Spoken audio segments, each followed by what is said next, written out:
एक घंटा इंतज़ार करने के बाद सुबह के 7 बजे मुझे लेने आया मेरे यूनिवर्सिटी के बस। वेलकम और स्नैक्स। यह है मेरे बस का फर्स्ट तो कौन दिया था स्नैक्स। तुमको? और बाय द वे मैं आप सभी को बता दूं, मैं जा रहा हूं हमारे यूनिवर्सिटी के एक फील्ड ट्रिप के लिए शेरगांव की ओर।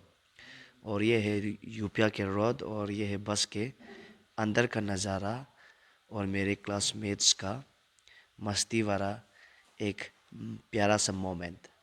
और हम चलते चलते हम पहुंच गए हमारा कैपिटल ईटानगर। और ये जो वॉल देख रहे हो, ये बहुत ही खूबसूरत है। इसका भी बहुत सारा कंट्रोवर्सीज है, मगर आपको ये वॉल का नाम पता है तो ज़रूर कमेंट करना। मुझे तो पता है, मैं बताने वाला नहीं हूँ, बस मैं आपका नॉलेज चेक कर रहा हूँ। तो आप कमेंट्स में ज़रूर बताएं ये वॉल को क्या कहते हैं। और ये वॉल में आपको बहुत कुछ बताया गया है। और चलते चलते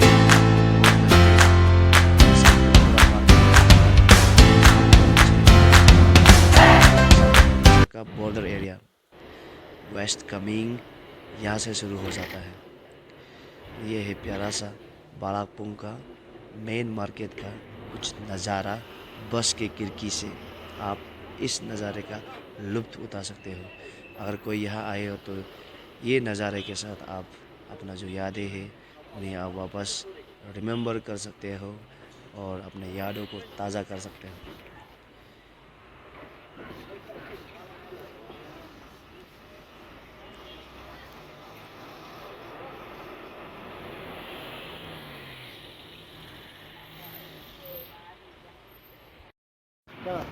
फाइनली हम लोग अभी पहुंच गए हैं बालाकपुंग।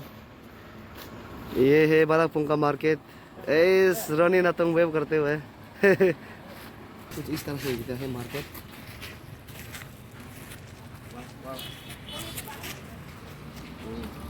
Thank you.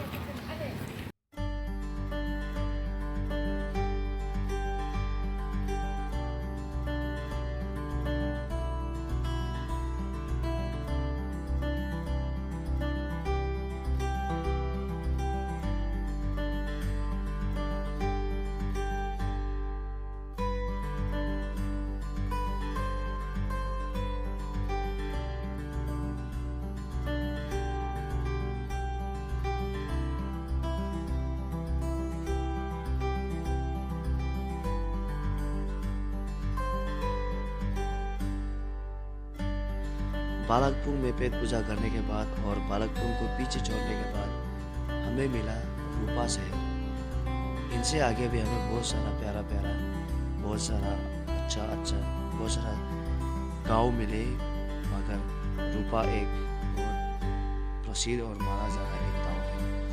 सरगांव पहुंचने से पहले ये आप यहाँ का नज़ारा देख सकते हैं। एक पहाड़ के ऊपर एक प्यारा सा गोम्पा मंदिर बना हुआ है, बहुत ही पवित्र और बहुत ही प्यारा। तो ये है कुछ आपका रूपा का नज़ारा। आगे से आप देख सकते हो यहाँ का जो टाउन प्लानिंग है बहुत ही वेल है, और साफ सुथरा भी बहुत ही आगे है।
सो अभी हम लोग शेरगांव पहुंच चुके हैं और अभी हम लोग का फेलिसिटेशन होने के बाद बस से सामान उतारने के बाद हम लोग को ये बॉयज़ का डॉर्मिटोरी या फिर क्लेन हाउस, सो ये लोग का कुछ ऐसा कुछ है क्लेन हाउस। और यहाँ पे मेरा सब क्लासमेट लोग, बामंग भाई, यहाँ में प्रीतम अपना सामान मिला रहे। यहाँ देखो प्रीतम, और ये भैया जी हॉस्टल का ही है। और यहाँ पे है दूसरा ब्लॉगर आरी भाई, आरी भाई।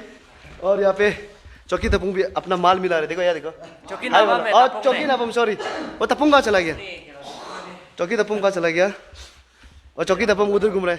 तपुंग यार देखो ना, हाय बोलो एक बार, चौकी तपुंग हाय बोलो। अरे सॉरी बॉस को हाय बोलो। ये मेरा हॉस्टल मेट है। यहाँ के कैसा लग रहा है तुमको? बहुत ठंडा है, ठंडा है ना, वही। तो अभी यहाँ का जो क्लेन हाउस है वहाँ का कुछ वो लोग का सिस्टम दिखा देता हूँ। यहाँ पे ये लोग का आग जलाने जगह भी है। ये लोग का जो क्लेन हाउस है, आज तक हम लोग को ये बताया गया है कि वो लोग का जो फेस्टिवल होता है वो लोग अपना रिचुअल्स को गोम्पा में मनाते हैं। एंड देन वहाँ पे रिचुअल्स करने के बाद क्लेन हाउस में आने के बाद वो लोग यहाँ पे मस्ती करते हैं, आग साग सब कुछ जला के खाते हैं। सो ये लोग का उस टाइप का। और ये सिस्टम हम लोग का नीसी बेल्ट में नहीं है। सो अभी तक वहाँ से आते आते आसाम को क्रॉस करके and now we are here. और हम लोग का जर्नी बहुत मज़ा था, सब अंताक्षरी करके आया। और लड़की लोग का रहने का इंतज़ाम अलग है और लड़का लोग का यहाँ पे हम लोग का बीच में एक नदी है, वो हम लोग को थोड़ा सा दूर करता है। और बाकी सब सेम है और सब यहाँ में तैयार हो रहा है। और जितना सुना था बहुत ठंडा होगा, उतना ठंडा नहीं है, क्योंकि हम 2 दिन पहले बस्ती से आया था, वहाँ भी 4 डिग्री 3 डिग्री में चल रहा था। यहाँ पे भी ऐसा कुछ है एंड इट्स बियरेबल, मेरा हिसाब से बियरेबल है। एंड जो लोग गर्म जगह से आते हैं उनके लिए ये शायद ठंडा होगा। और बाकी कल सुबह मिलते हैं। Till then bye bye.